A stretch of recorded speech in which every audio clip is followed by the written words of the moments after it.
كل أول الألباب ولا رسول الله صلى الله عليه وسلم إنما بعثت لأتمم مكارم الأخلاق صدق الله العظيم وصدق رسول الله صلى الله عليه وسلم والحمد لله رب العالمين.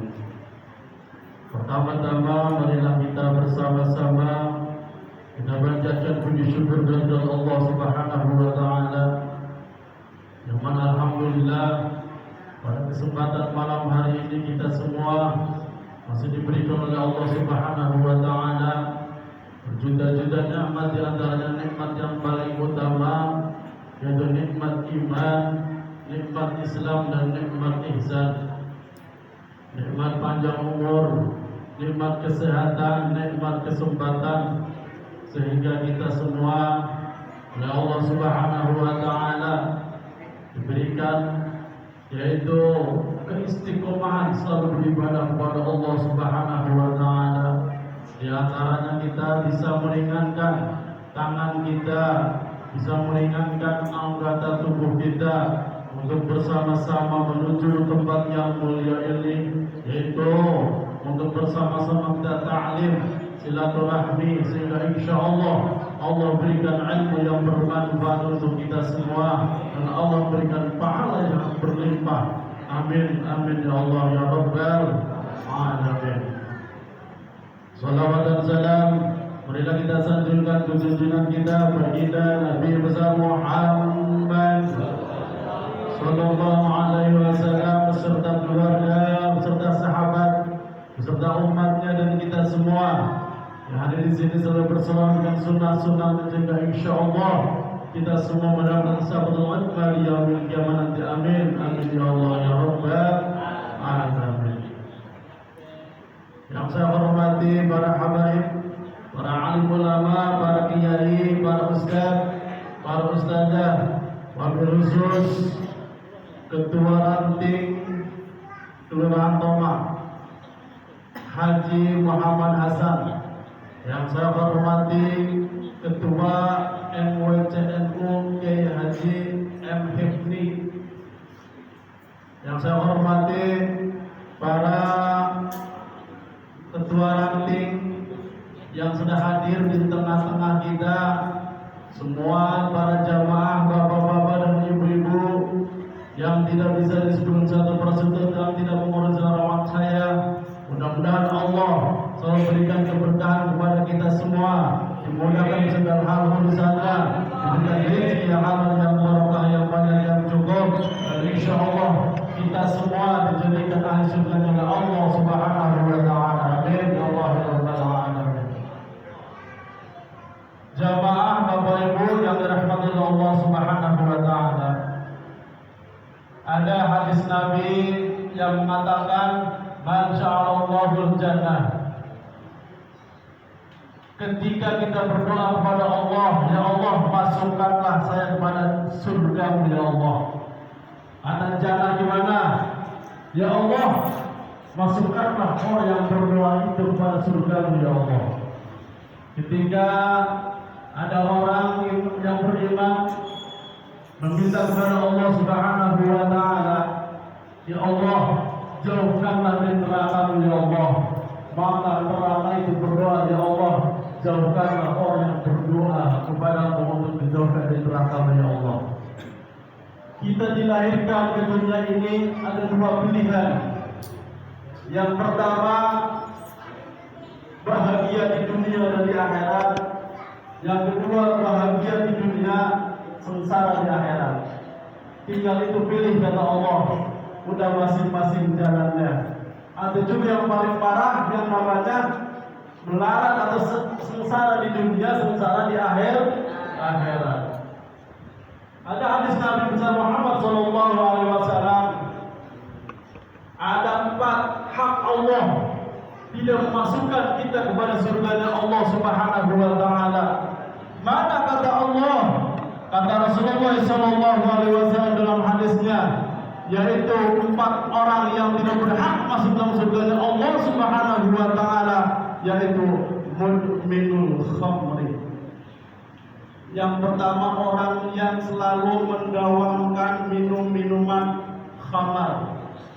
yang selalu mabuk-mabukan, kata Allah tidak akan dimasukkan dalam surganya Allah Subhanahu wa taala. Bahkan dia tidak akan bisa mencium bau surganya Allah Subhanahu wa taala. Insyaallah kita semua yang ada di sini oleh Allah Subhanahu wa taala selalu dijaga dari godaan syaitan yang menjerumuskan kita kepada yaitu neraka Allah Subhanahu wa taala. Yang pertama. Yang kedua, wa akilur riba. Yang kedua ini yang sangat-sangat umum banget. Banyak yang kita tidak tahu. Kita apakah setiap hari makan riba atau tidak? Apakah kita setiap hari menghindari riba atau tidak? Itu kata Rasulullah, dia tidak akan dimasukkan ke dalam surga Allah Subhanahu wa taala karena kita memakan harta riba. Insyaallah kita semua oleh Allah Subhanahu wa taala ketika kita terlanjur telah yaitu memakan harta riba, minta tobat kepada Allah Subhanahu wa taala. Ya Allah, mudah-mudahan dibersihkan rezeki kita dari rezeki yang riba. Amin ya Allah ya Rabbal alamin. Yang ketiga apa? Wa akilu malil yatimi bi ghairi haqqin. Yang ketiga, tidak boleh memakan anak yatim yang bukan haknya. Apalagi kita nih sebagai yaitu organisasi yang sangat luar biasa besar di Indonesia, bahkan bisa ke luar negeri organisasi ini. Banyak di luar negeri juga cabang-cabangnya. Dan kita selalu menyebarkan kebaikan, mencari yang namanya yaitu dana anak yatim dan piatu.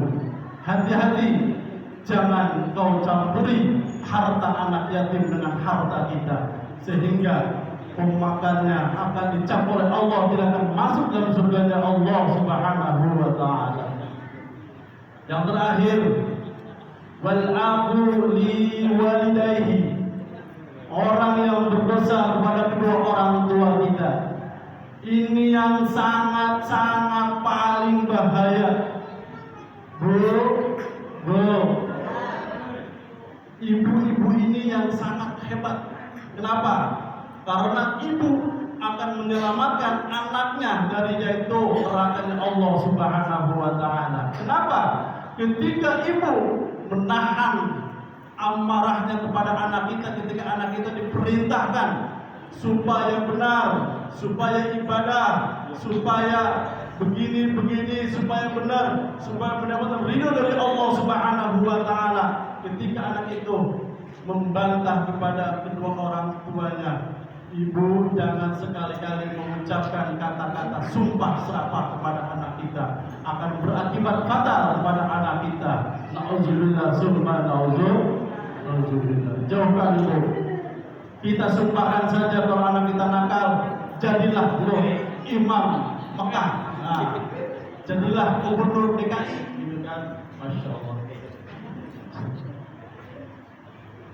Wal aqu li walidayhi illa ayatubu, kecuali bertobat kepada Allah Subhanahu wa taala. Insyaallah yang kita niatkan pada malam hari ini, misalkan kita sering meminum minuman khamar, sering yaitu mencicipi namanya harta anak yatim, atau memakan riba, atau kita sering menzolimi, berkurang kepada yaitu kedua orang tua kita.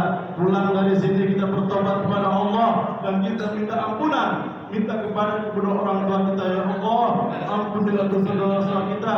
Ya Allah, ibu bapak, mohon maaf dari lahir saya sampai sekarang masih merepotkan kedua orang tua kita.